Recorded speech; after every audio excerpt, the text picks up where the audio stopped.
Hello and welcome to this week's Women's Football Chat. My name is Chris Gadsby. I'm usually here every Thursday at 6 p.m. bringing you the very latest from the FA Women's National League, the third and fourth tiers of women's football here in England. But this week, of course, I've done it ever so slightly differently because this is coming to you Friday at 6 p.m. instead of the usual Thursday. Reason for that is that this weekend should be, and is for two leagues, the final weekend of the season. And because there were really important games at the top of a couple of the divisions that took place last night, or were supposed to take place last night, that's a whole new discussion which we'll get onto later, I decided to delay this week's show by a day to get those results in because it was important to look at the final day tables with those results in place. Hasn't quite worked out like that, and the league are now in a little bit of a corner. Again, we'll get onto that towards the end of the show. But we'll start, as we always do, with the Northern Premier Division and the results from these games. So one last Thursday, and talk about first, and that's Loughborough Lightning 1, West Bromwich Albion 2. Really important win for West Brom in this game. Phoebe Warner with one of their goals. And in fact, actually, the only goal that's been put on the system. So West Brom won 2-1, but only one goal has been put on the system. That one to Phoebe Warner. So that was on Thursday. That did wonders for West Brom in their survival hopes. Then we get through to the weekend and West Brom make themselves safe in the Northern Premier Division with a 2-1 victory against AFC, Fylde away from home as well. Faye McCoy with Fylde's goal, Lizzie Bennett-Steele and Abby Lloyden with West Bromwich Albion's goals, which makes it a 6-point week for West Brom, and another 2-1 result, this time for Wolves, and a very important game at the top of the Northern Premier Division table. Goals in this one. Wolves took the lead, Amber Hughes, right after half-time, 47th minute, and that lasted for about 20 minutes or so. Georgia Marshall got one back for Burnley. And then from the penalty spot, just 6 minutes later, Anna Morfitt with the goal for Wolves from 12 yards out, and they hold on to that for a 2-1 victory. Very important at the top of the table, as we'll get onto in a moment. Huddersfield Town 3, Derby County 3. Early goals here for Derby. Kira Ray in the 5th minute, Amy Sims in the 11th minute, with the 2 goals in the first half for Derby County. Huddersfield also had one in the first half. It was an own goal from Hannah Ward. So 2-1 at half time to Derby. Then in the second half, Huddersfield kind of took control a bit here. Yasmin Mason, 65th minute. Brittany Sanderson, 86th minute. Must have won it for the home side with them 3-2 up going into added time. But Rebecca McGrover in the 3rd minute of added time at the end of the game made it 3-3 between Huddersfield and Derby. They share a draw. And Liverpool Feds winning by 5-2 over Boldmere St Michael's. A brace for Paige Cole, one for Emma Johnson, Ellie Stewart and Katie Thomas.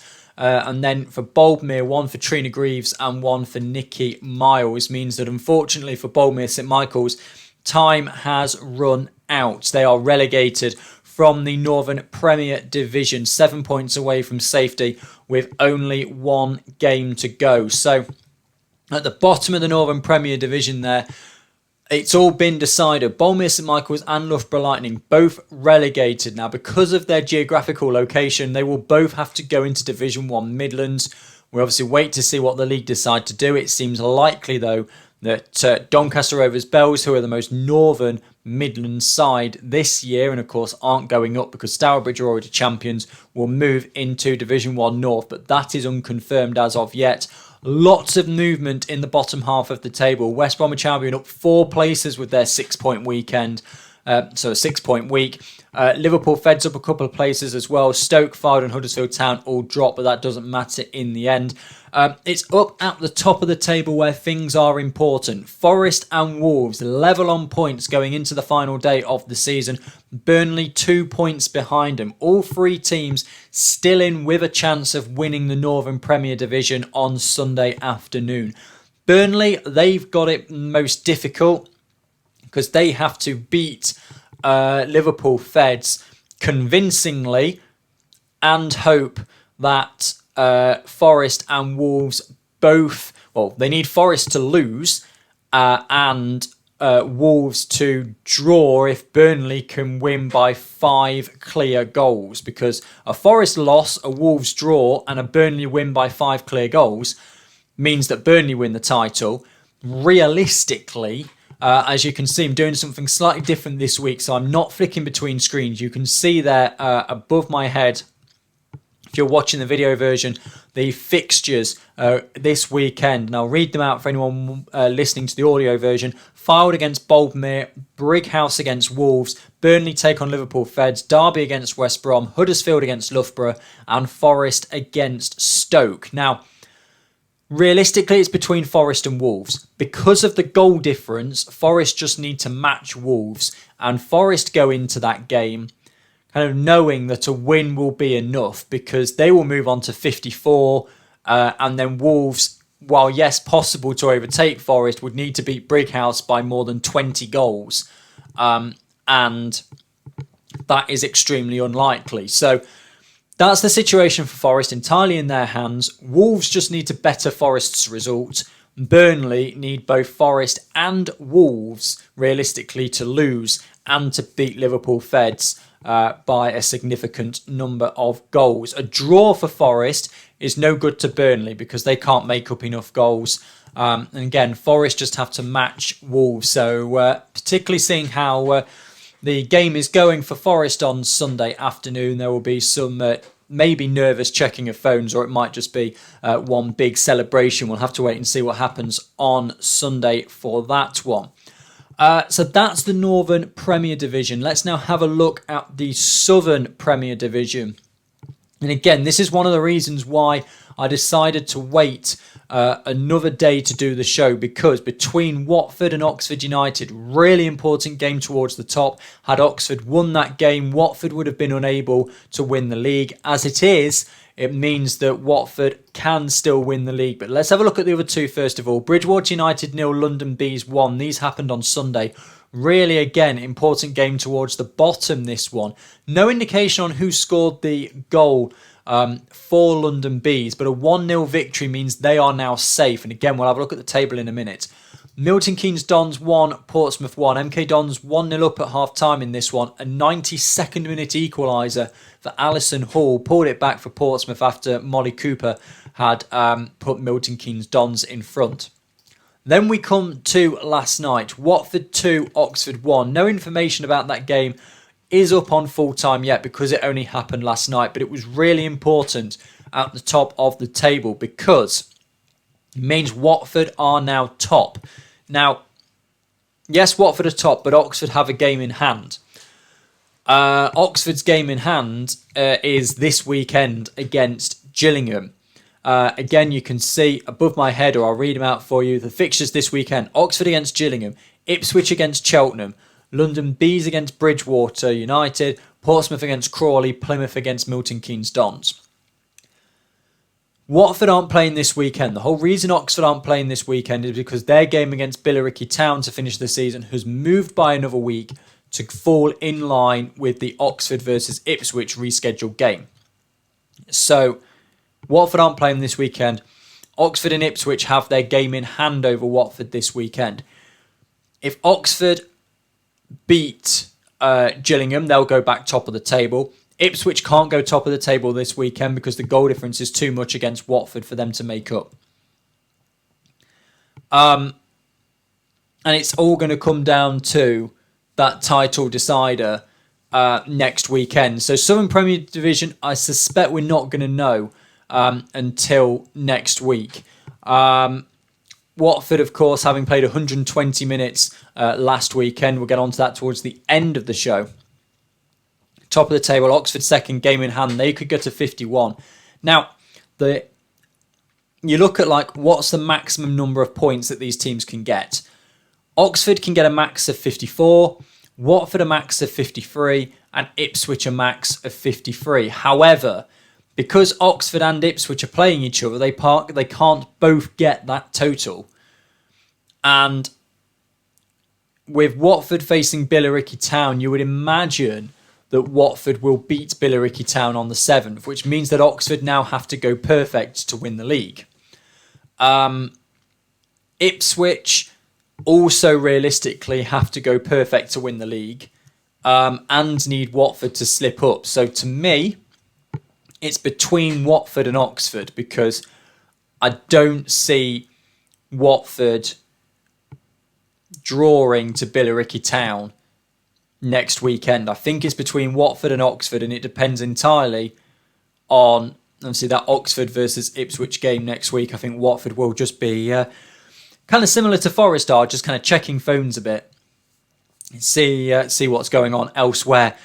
Down towards the bottom, now Bridgewater United aren't relegated yet. They can still survive, but they have to beat London Bees now, who have made themselves safe. Now, London Bees won the reverse fixture last week. We've just gone through that. London Bees now at home. So after losing the home game, Bridgewater United now have to travel to the Bees and win. A draw's not good enough. The goal difference advantage is in their favour. So a win means that Plymouth have to win. A draw isn't good enough, but a Plymouth draw would work in Bridgewater United's favour. So Plymouth have the upper hand. They're playing MK Dons, who are in 5th. Not going to be an easy game for Plymouth. But Bridgewater have to win. Simple as that. Crawley Wasps, of course, already down. Let's have a look at Division 1 North again. Another game that happened last night. So Hull City 1, Chorley 1 was a game from Sunday. Grace Foy in the 47th minute with Chorley's goal and a penalty to Hope Knight, the goal for Hull City. Leeds United 1, Newcastle 5. Newcastle, one of their games in hand over Durham, got past it easily. 2-0 up at half-time. Casey Elson with a brace, Georgia Gibson with one, and Bianca Owens with a brace as well. Abby Brown, the only goal for Leeds United. Stockport County beating Merseyrail by 4 goals to 1. A hat-trick from Maria Figueiredo, 48, 54 and 60, so a 12-minute hat-trick. Emily Bradshaw, 82nd minute also for Stockport. Charlotte Tyers, the only goal for Merseyrail. Then we come to last night's game, Hull City 2, Barnsley 1. There was a spelling mistake there, I do apologise. That's not on the system yet, but kind of doesn't matter too much. What it means for the North table is this. So Stockport leapfrog Barnsley, Hull City up a couple of places. This Sunday, it's a case of Barnsley against York. York still in danger of going down. Bradford host Newcastle. Similar situation to in the South. Bradford have to win. And they have to hope that York don't win or don't get anything.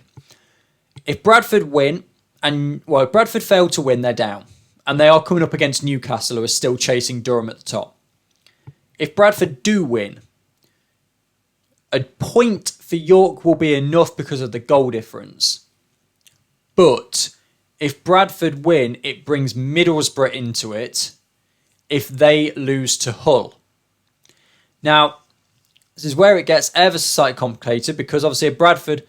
Well, no, it doesn't actually, because there's only 1 goal difference. So if Bradford win, Middlesbrough lose, the goal difference will switch. Middlesbrough could still go down.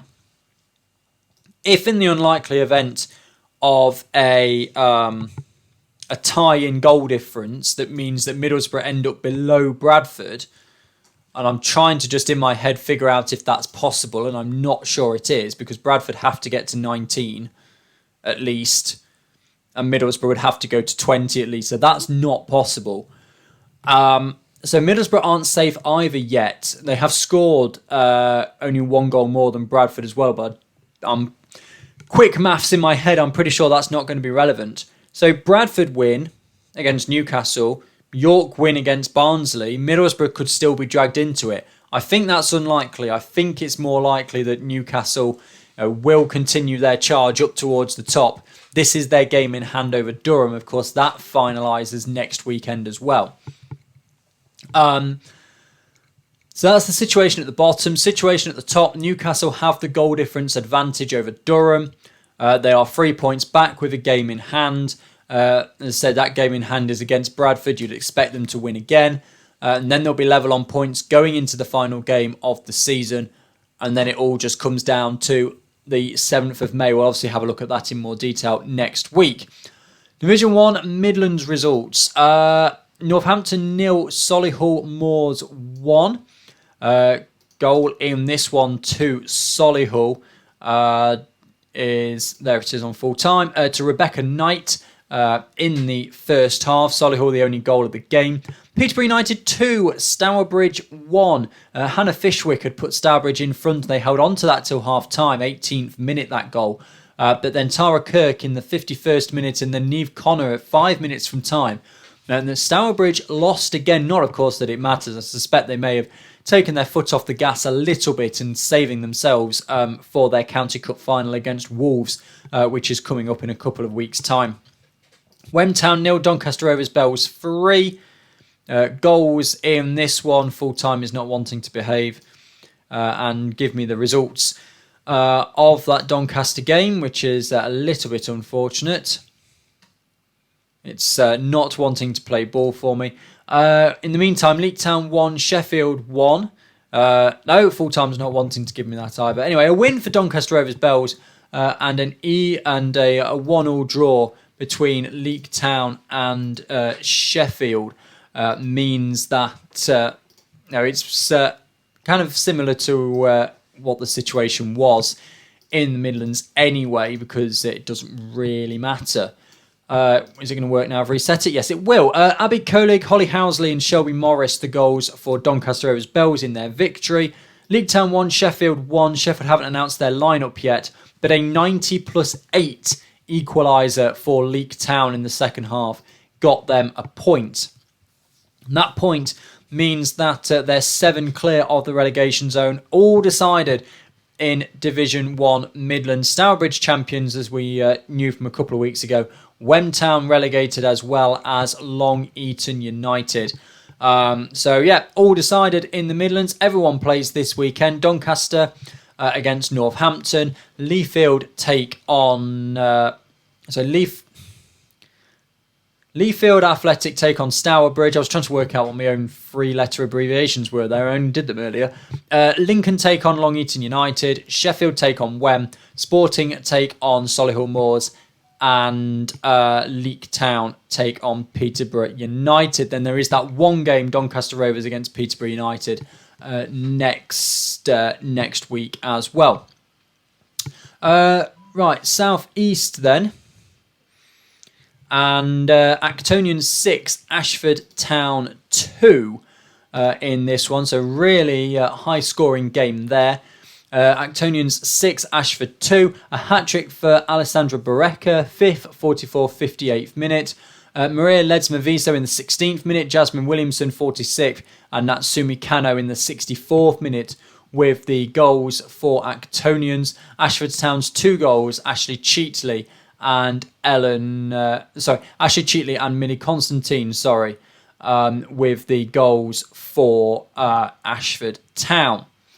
Let's move on then. Chesham United 2, Cambridge United 3. Cambridge had Samantha Edgar sent off in this game, but a brace for Sarah Wiltshire, 1 for Harley Simpson, is enough to lift them past Chesham, who had Katie Bowers and Natalia Makowska on the score sheet for them.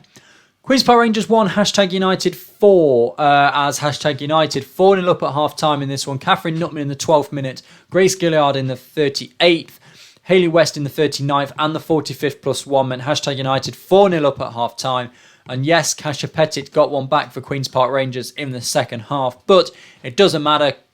United are the champions of Division 1 South East. They will be in the Southern Premier Division next season after just missing out, you'll remember, last year to Billericay Town.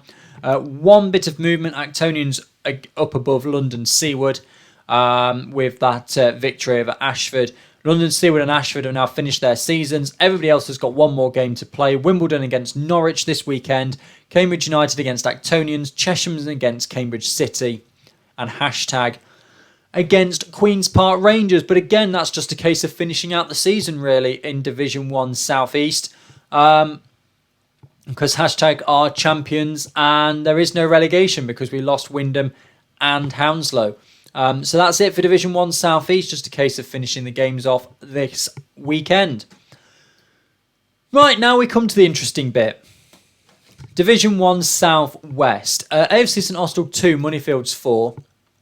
Caitlin Harris and Tegan Ridgement with the goals for AFC St Austell, and a brace each for Gemma Simmons and Quilani Taylor for Moneyfields. Bournemouth put 10 past Larkhall, a hat-trick for Pearl Mortimer, braces for Jessica Trewick, Ellie Mae Elkins. That gives you 7 of their goals. Lucy Cooper, Abby Jones and Christina McKinnon also with goals for Bournemouth, 10-0 for them. Maidenhead United 2, Chelsea 0, Natalie Cowell and Imogen Fisher with the goals for Maidenhead United. Southampton Women's 4, Portishead Town 1. Shannon Albury, Rebecca Barron, Emma King and Hope Sumanen with the goals for Southampton Women. 1 goal right at the end, consolation goal for Portishead Town, Ruby Hopkins, 2 minutes from time. And Cardiff just get themselves past Swindon Town by a 0-0, an own goal as well. The difference between those two sides. Cardiff, though, keep their challenge up at the top of the table. And now we come to last night's game between Moneyfields and Cardiff, played at a neutral venue because that's the only way it can be played midweek. And it was postponed due to a waterlogged pitch after all of the drama surrounding finding a venue that was midway and free and suitable. Then it goes on the day after Moneyfields were meant to play in a cup final. So they've moved the cup final and now the game's been postponed anyway. Which, not the league's fault or anything like that. Can't control the weather. But now we're in a really difficult situation. Because the whole reason this game was pushed in to get to midweek is so that the 2 title challengers, i.e. Exeter and Cardiff, play their final game at the same time as the other leagues are doing. That now can't happen because Exeter have got their final game this weekend and Cardiff now can't get 2 games in before Sunday. In fact, what I'll do, now I've gone through those results, I'll bring the table up so you can see what the predicament is. So there's been no movement in Division 1 South West. Larkhall and AFC St Austell both relegated, as we knew already. And in fact, it wasn't quite that. Larkhall are now relegated because after they lost to Bournemouth and Maidenhead got what they needed, Larkhall now relegated. So Exeter City played 21, 55 points. Cardiff played 20, 52 points. The idea was that Cardiff played Moneyfields last night. So Cardiff would be on 21 and on a number of points. And then when they both play their final game this weekend, Cardiff against Southampton Women's, Exeter against Swindon, then you'd know who wins the title. That now, for Cardiff, can't happen. They will only be on 21 after Sunday. So what do the league do here now? Well, it has to be sorted today because of the 5-day notice period if it's going to be played by Wednesday. The cup final for Moneyfields was moved to Thursday, so that's out. You can't play it on Tuesday, you haven't got the notice period, unless both teams agree to it. You've got to then resort a neutral venue out because that might not be free, that pitch now. Never know. So they've got to sort a venue out again. And that's got to be done today to be able to be played by Wednesday. Can't be played on Thursday because that's when Moneyfield's final now is. Can't really be played on Friday because that's one day after Moneyfields win a cup final and 2 days before Moneyfields have their final game of the season against St Austell. So that would be 3 games in 4 days for Moneyfields. That doesn't work either. So what are they going to do? And do they postpone Exeter's game against Swindon this weekend in order for Exeter to play at the same time as Cardiff? Or do they say, we tried our best, Exeter, you're just going to have to play and Cardiff will just have to know what the situation is going into their final game? But every other league, they've moved games. So the league they're backed into a corner a little bit here. Are the league?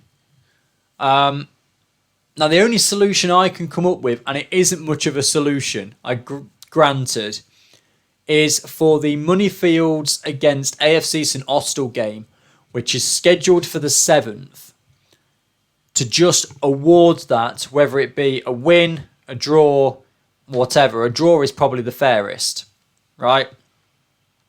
Just award it. It doesn't matter because Austell are guaranteed to finish bottom of the league, and Moneyfields, a point would put them into 3rd. But because there's no prize money in the league, doesn't matter if you finish 2nd or 10th, you just go again next season. So is it worth just awarding that Moneyfields Austell game and then putting Cardiff against Moneyfields on the Sunday and moving Exeter by a week? It almost seems like that's the only option the league have if they want both teams to play at the same time now. I had a look earlier as well for possible awards, with Moneyfields having 3 games to go. They're too far back on top goal scorer. Laura O'Sullivan has already won clean sheets, the Golden Glove for Cardiff. The only one they could win is Player of the Season from opposition Player of the Matches, and they would need the same player whose name escapes me right at this exact moment, but I'll be able to get it up again relatively quickly. Charlie Wilson-Wilton, that was it. She would have to win opposition Player of the Match all 3 of the remaining games just to tie, and that assumes that with the other games going on, that player that's out at front doesn't win the Player of the Match and push them too far ahead. So it doesn't really even have an effect for awards.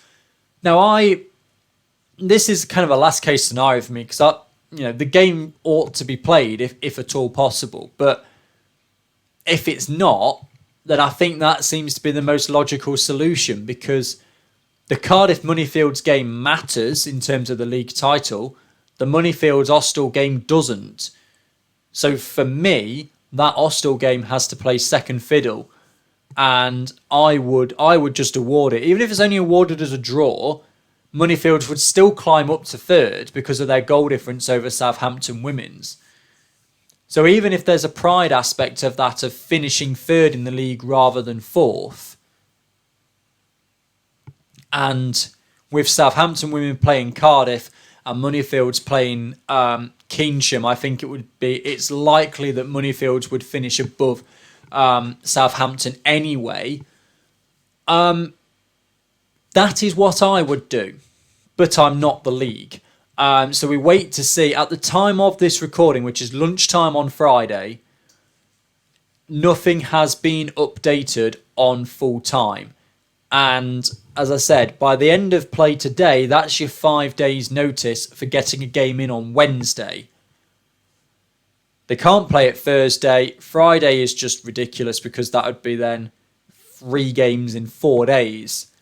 And then the weekend after that, it's Moneyfields against Austell.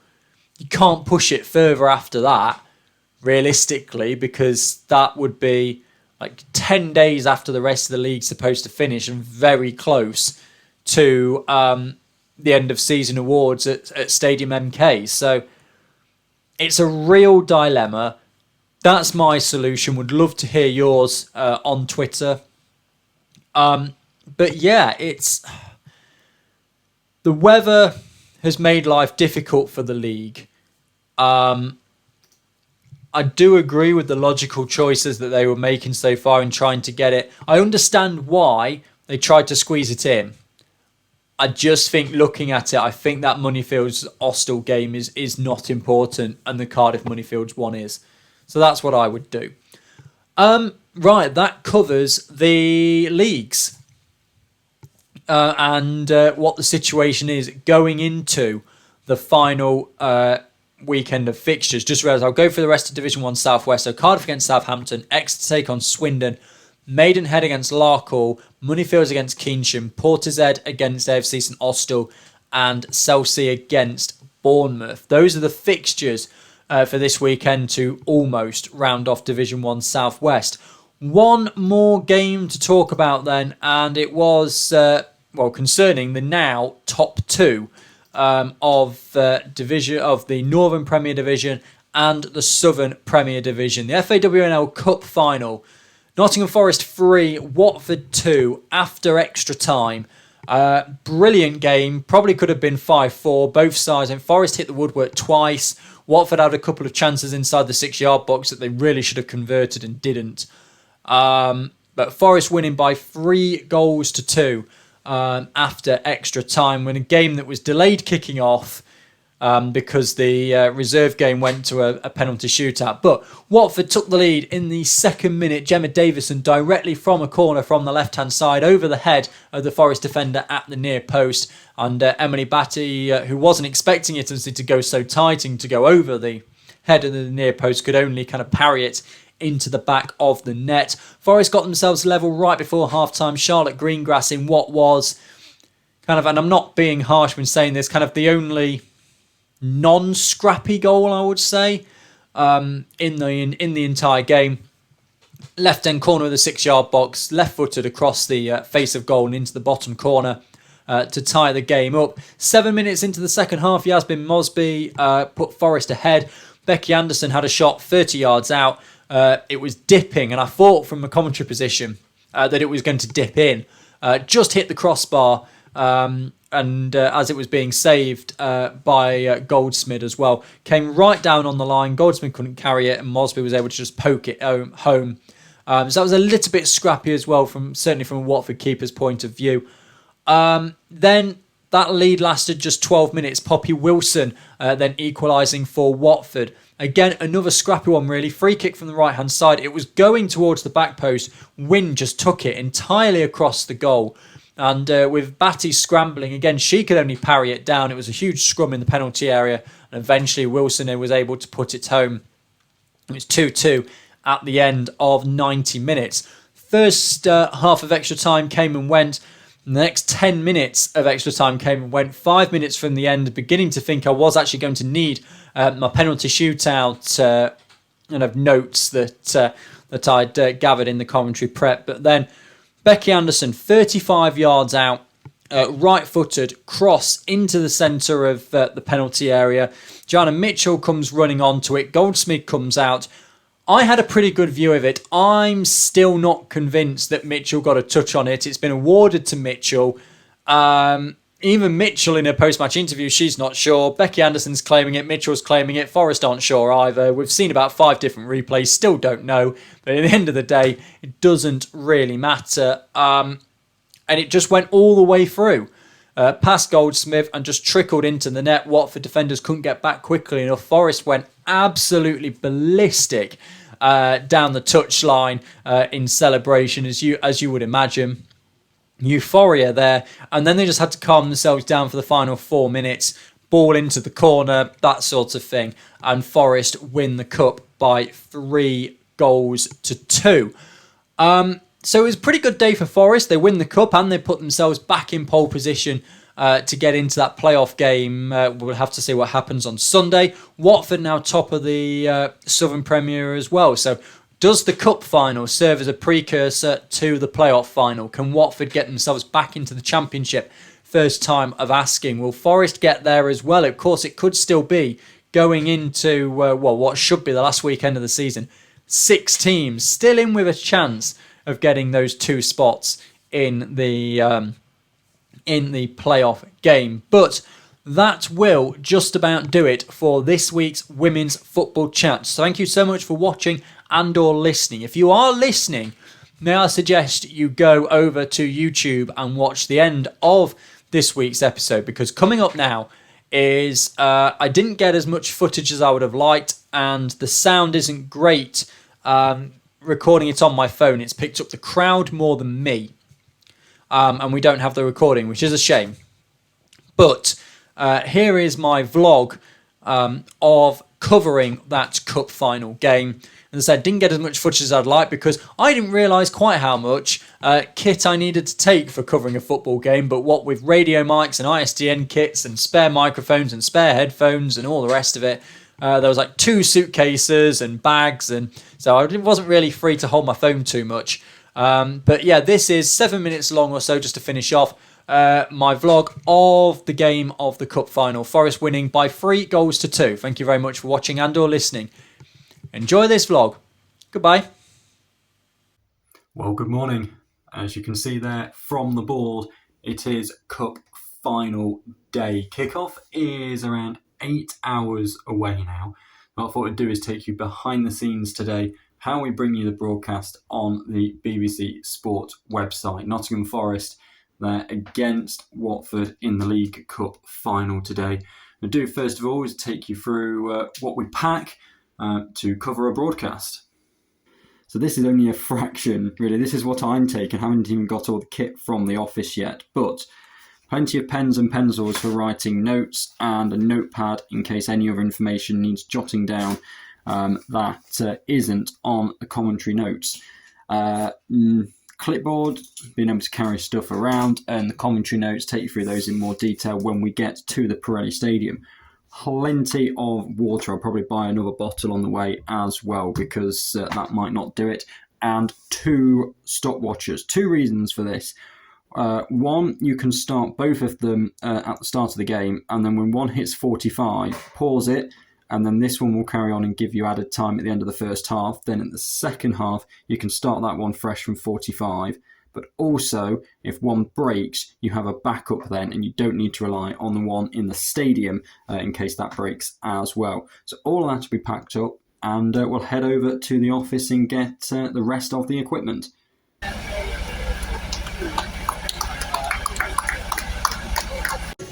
So you never knew that quite so much stuff was needed to cover a live football game. We're here at the Pirelli Stadium in Burton for the League Cup final between Forest and Watford. So what we have here, ISDN kit. This is essentially a big telephone, really.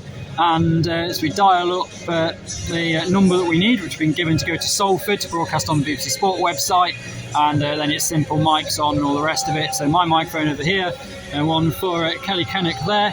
These are the radio mic boxes, so they plug in as well. So we've got a radio mic, so we can go and get some pitch side interviews as well. And then all of the pre-game notes here. So I said I'd take you through these. So we've got big pitch here. I can write down the formations. So we know roughly who's where on each of the pitch. Information about goals and shots, corners and the likes there. Route to the final for both teams. That's in case we need a shootout. We're hoping we don't.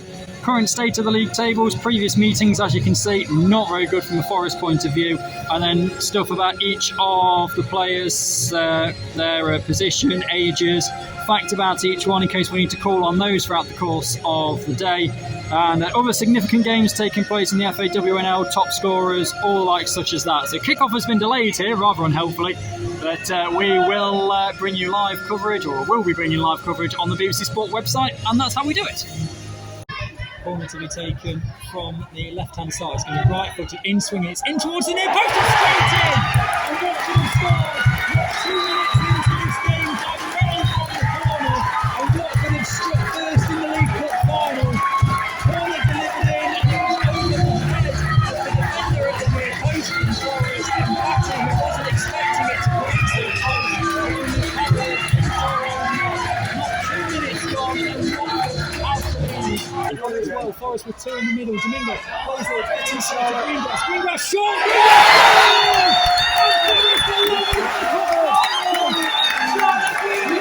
Left-hand side, 6 yards out. Puts it inside with that full clean. With everybody fantastic solo. Down towards Greengrass. Got the ball back. And Forest are level at the final with 2 minutes to go before half-time period. Watford can't get this one clear as Greengrass heads it back in again. Now they do as far as Anderson, 30 yards out from goal. Anderson thinks about striking it. He's going to! It's the flip of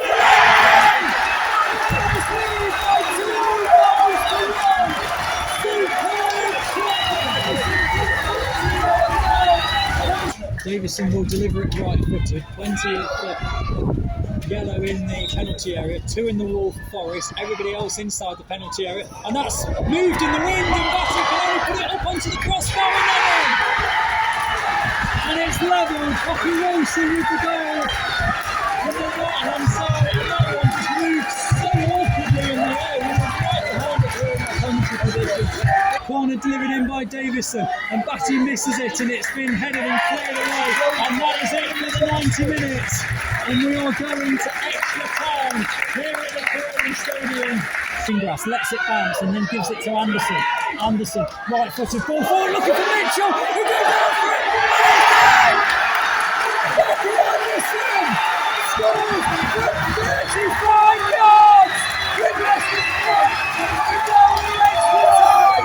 It went through everybody! And Forest lead by 3 goals to 2 at the Crawley Stadium!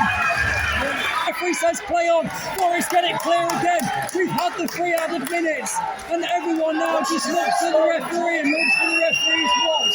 Play continues. Watford moving wide on the left-hand side. Mitchell gets in well, and Watford will have a corner. And this is the last motion of the game. This will be it. Forest 3, Watford 2. 3.5 minutes of added time have been played, and we were only supposed to have 3. Goldsmith comes up for this corner. It's the last action of the game, surely. Last throw of the dice for Watford.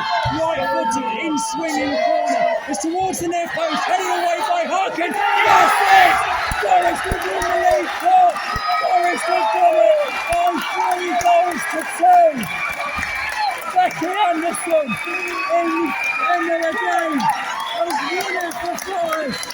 With a 35-yard goal that went for absolutely everybody.